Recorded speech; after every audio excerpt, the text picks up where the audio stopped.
Peridot, and I'm going to teach you humanoids about Mars. Because if you want to colonize on Mars, we gems can help you. I completely agree with going on other planets, because gems are meant to conquer other worlds.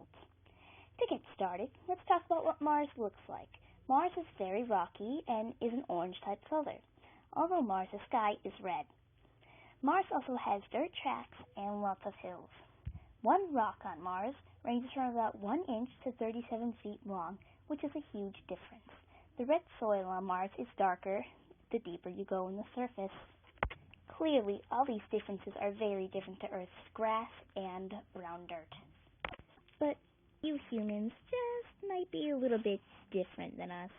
With Mars having less gravity than Earth, it makes you weigh less than how you actually weigh on Earth. So, if you are a human, and you just happen to be over 220 Earth pounds, you cannot re-enter Earth's gravity, so have fun in space forever. The only reason for this is because the USA weight restriction for coming back to Earth after a Mars flight is about 89.2 pounds, and that is near equivalent of 220 Earth pounds, as I said before. Effects on the human body in space is different from us gems. You humans fall apart like a pile of dirt. We stay in shape, by the way. In space, your bones down and become brittle. Your muscles also weaken and your spine becomes taller.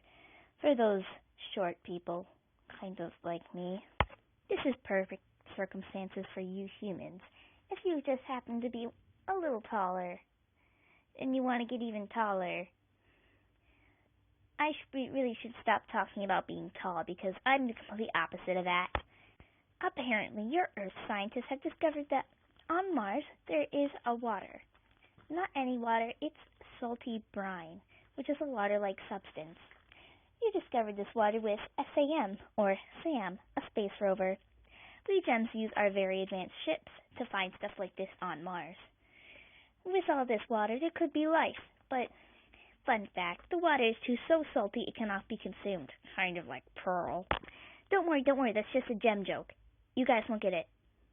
Unless you get the joke. Weather on Mars varies like weather on Earth, but as far as you humans know, the whole planet is the same temperature. Yes, the minimum temperatures and maximum temperatures vary, and the air temperature is different from the ground temperature, but it also depends on the time of year, or sol to be scientific. The maximum temperature for Mars' air can be about minus 14 Celsius to the minimum, which is about minus 78 Celsius. Same ranges in the ground, from about 1 Celsius to minus 83 Celsius. Now don't even get me started on your human minds. The eyes that you see with reflect color. They also absorb some. The colors you absorb are the colors you see from objects, such as grapes being purple and Doritos being orange, if you choose the nacho cheese flavor. Also, enough talking about food. Let's get on to Mars' sunset. Mars' sunset is blue light, which means it reflects more blue light back to our eyes, so that's what we see. On Earth, it's the same thing, but with red. Now, Mars' day sky is red light, because red light scatters more and reflects back to our eyes more than blue light does for us on Earth. The color is so different on Mars' sky is because of the different atmosphere it has compared to Earth. The atmosphere is not as thick as Earth's, so that makes it way different. It appears high.